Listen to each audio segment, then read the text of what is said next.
Hi hello friends and family. இன்றைக்கி நம்ம சேனலில் சிம்பிளாக டேஸ்ட்டாக வீட்டிலையே சிக்கன் மோமோஸ் எப்படி பண்ணுறதுன்னு பார்க்கலாம். இன்றைக்கி நான் 4 டிஃப்ரெண்ட் ஷேப்பில் சூப்பராக பண்ணியிருக்கேன். எப்படி பண்ணுறதுன்னு பார்க்கலாம் வாங்க வீடியோக்குள்ளே. ஃபஸ்ட்டு ஒரு பாத்திரத்தில் 1 கப் அளவுக்கு மைதா மாவு சேர்த்துக்கோங்க. மைதா மாவுக்கு தேவையான அளவு உப்பு சேர்த்துக்கோங்க. அப்புறம் இதில் 1 ஸ்பூன் அளவுக்கு எண்ணெய், ஏதாச்சும் ஒரு எண்ணெய் சேர்த்துக்கலாம். இதுக்கு பதிலாக வெண்ணெய் கூட சேர்க்கலாம். சேர்த்துட்டு ஃபஸ்ட்டு கையாலேயே பிரட்டி விட்டுக்கோங்க. அப்புறம் இதில் கொஞ்சம் கொஞ்சமாக தண்ணி சேர்த்து ரொம்ப லூஸாகவும் இல்லாமல் ரொம்ப திக்காகவும் இல்லாமல் சப்பாத்தி மாவு பதத்துக்கு நம்ம பிரட்டி வச்சுக்கணும். இது அப்படியே அரை மணி நேரம் விட்டுறலாம். இப்போ இது ஊறிட்டு இருக்க கேப்பில் நம்ம மோமோஸ் சட்னி ரெடி பண்ணலாம். மோமோஸ் சட்னி ரெடி பண்ணுறதுக்கு 2 தக்காளியில் பின்னாடி எக்ஸ் ஷேப்பில் நான் போட்டு வச்சுருக்கேன். 4 வரமிளகாய், 3 சின்ன வெங்காயம், அப்புறம் 4 பல் பூண்டு. இதில் கொஞ்சமாக தண்ணி சேர்த்து இதை நல்லா வேக வச்சுக்கலாம். இது நல்லா கொதித்து வேகணும். இந்த தக்காளியில் இருக்க தோல் பிரிஞ்சு வர அளவுக்கு இது வேகணும்.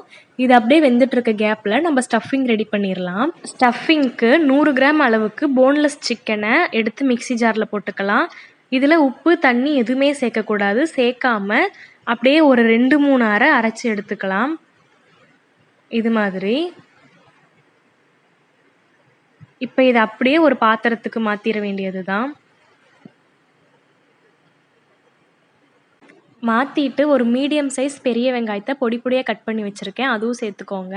இதில் 1 spoon soya sauce, 1 spoon pepper,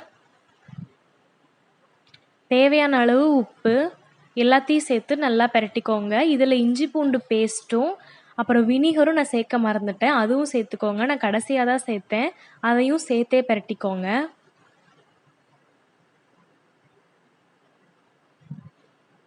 இந்த ஸ்டஃபிங் அப்படியே இருக்கட்டும். இந்த கேப்பில் நம்ம தக்காளி என்னாச்சுன்னு பார்த்துடலாம். தக்காளி நல்லா வெந்துருச்சு. இப்போ அடுப்பை ஆஃப் பண்ணிடலாம். அது ஆறுற கேப்பில் நம்ம மாவு திரட்டிடலாம். மாவு திரட்டுறதுக்கு ஃபஸ்ட்டு கொஞ்சமாக மாவை டஸ்ட் பண்ணிக்கோங்க. நாம் உருட்டி வச்சுருக்க மாவை எடுத்து எவ்வளோ லேசாக விரிக்க முடியுமோ அந்தளவுக்கு லேசாக விரிச்சுக்கோங்க. மைதா மாவை விரிக்கிறப்ப கொஞ்சம் ரப்பரியாக இருக்கிற மாதிரி இருக்கும், ஆனால் விரிக்க விரிக்க பழகிரும். இந்த மாதிரி டிரான்ஸ்பரண்ட்டாக இருக்கிற அளவுக்கு லேசாக விரித்து வச்சுக்கோங்க. அப்புறம் ஒரு மீடியம் சைஸில் டம்ளர் எடுத்து வச்சுருக்கேன். அதனோட எட்ஜஸ் ஓரளவுக்கு ஷார்ப்பாக இருக்கணும். வச்சு ஒரு ப்ரெஸ் கொடுத்தோம்னா நம்மளுக்கு ஷேப் கிடச்சிடும். இந்த மாதிரி ரவுண்ட் ஷேப் வேணும். இது இல்லைன்னா ஒரு பாத்திரத்தோட மூடி, இது மாதிரி எது வேணால் வச்சு இந்த மாதிரி நம்ம ஷேப் எடுத்துக்கலாம்.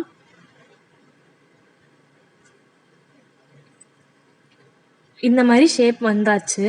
அப்புறம் பேலன்ஸ் அந்த சைடில் இருக்க எக்ஸ்ட்ரா மாவெல்லாம் எடுத்துட்டு மறுபடியும் இதே மாதிரியே மாவை விரித்து இந்த மாதிரி ஷேப் எடுத்துக்கணும். இதெல்லாம் எக்ஸ்ட்ரா மாவு, இதை மறுபடியும் அதே மாதிரி பண்ணணும்.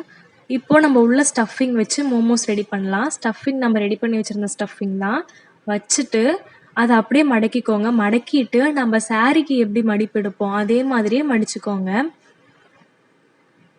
மடிச்சுட்டு 2 எட்ஜஸும் இப்படி நல்லா அழுத்தம் கொடுத்தீங்கன்னா அதுவே மூடிக்கும். இது மாதிரி இது ஒரு ஷேப். அப்புறம் 2வது ஷேப் அதே மாதிரி ஸ்டஃபிங் வச்சுக்கோங்க. இது நம்ம கொழுக்கட்டை மாதிரி பண்ண போகிறோம். அது ஒரு பெரிய விஷயமே இல்லைங்க. அதே மாதிரி சாரீ மடிப்பெடுக்கிற மாதிரியே இது ஃபுல்லாகவே அதே மாதிரி மடிப்பெடுக்கணும். அதே மாதிரி மடித்து விட்டுக்கோங்க ரிப்பன் மாதிரி. அவ்வளோதான், மோமோ ரெடி. 2வது ஷேப். எனக்கு சிம்பிளாக வேணுங்கிறவங்களுக்கு தான் அடுத்து ஒன்றும் இல்லைங்க, அப்படியே ஃபோல்ட் பண்ணி லைட்டாக ப்ரெஸ் பண்ணிங்கன்னா இன்னொரு ஷேப் வந்துடும். அவ்வளோதான், 3rd ஷேப்பு. அதை இன்னும் டெக்கரேட் பண்ண 4th ஷேப்புங்க. ஒரு ஃபோர்க் எடுத்து அதனுடைய அச்சு விழுகிற மாதிரி நல்லா அழுத்தி விட்டுக்கோங்க. இந்த மாதிரி ஸ்வீட்ஸ்லாம் நம்ம நிறையா சாப்பிட்ருக்கோம். ஸ்வீட் சமோசா இது மாதிரி இருக்கும். அவ்வளோதான், 4வது ஷேப். எல்லா மாவையும் இதே மாதிரி ஷேப் கொடுத்து எடுத்து வச்சுக்கோங்க. இப்போ இது எல்லாத்தையுமே இட்லி அவிக்கிற பாத்திரத்துக்கு நம்ம மாற்றிடலாம். சேம் நம்ம இட்லி எப்படி ஊற்றுவோம், பாத்திரத்து மேலே துணி போட்டு இட்லி மாவு ஊற்றுவோம், அதுக்கு பதிலாக இந்த மோமோவை நம்ம ரெடி பண்ணி வச்சுருக்கிறத எடுத்து வச்சுருங்க. எடுத்து வச்சுட்டு தண்ணி ஏற்கனவே நான் சூடு பண்ணி வச்சுருக்கேன் இட்லி பாத்திரத்தில். இதை வச்சு அப்படியே மூடி விட்டுட்டு 20 நிமிஷம் அப்படியே குக் பண்ணுங்கள். இது அப்படியே ரெடி ஆகிட்டு இருக்கும். இப்போ சட்னி ரெடி பண்ணிடலாம். இப்போது இந்த தக்காளியில் இருக்க தோலெல்லாம் பிரித்து எடுத்துட்டு அதை அப்படியே ஒரு மிக்ஸி ஜாருக்கு மாற்றிடலாம்.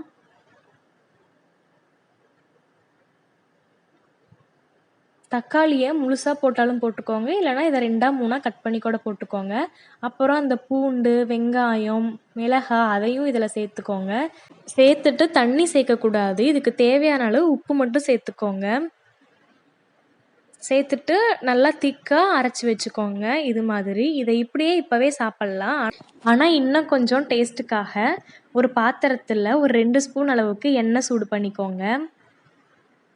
எண்ணெய் சூடானதும் நம்ம ரெடி பண்ணி வச்சுருக்க அந்த சட்னியை இதில் ஊற்றிடுங்க. ஊற்றிட்டு இது ஒரு 5 நிமிஷம் அப்படியே கொதிக்கட்டும்.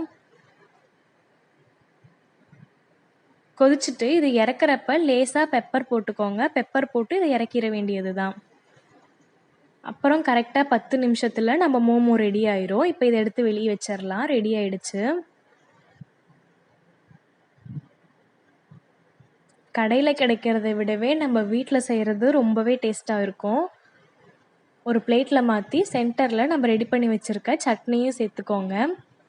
டேஸ்ட்டு உண்மையாலுமே ரொம்ப சூப்பராக இருந்துச்சு. இது உள்ள சிக்கன்லாம் எந்த அளவுக்கு வெந்திருக்குன்னு நீங்களே பாருங்கள். லேசாக கத்தியை வச்சாலே நல்லா அழகாக கட்டாச்சு. அந்தளவுக்கு வெந்திருந்துச்சு. இதை அப்படியே எடுத்து சட்னியில் டிப் பண்ணி சாப்பிட்டா ஆஹா எவ்வளோ டேஸ்ட்டாக இருந்துச்சு. இந்த வீடியோ உங்களுக்கு பிடிச்சிருந்துச்சுன்னா மௌனி மீடியா சேனலை சப்ஸ்கிரைப் பண்ணிக்கோங்க. நெக்ஸ்ட் வீடியோவில் பார்க்கலாம். பாய்.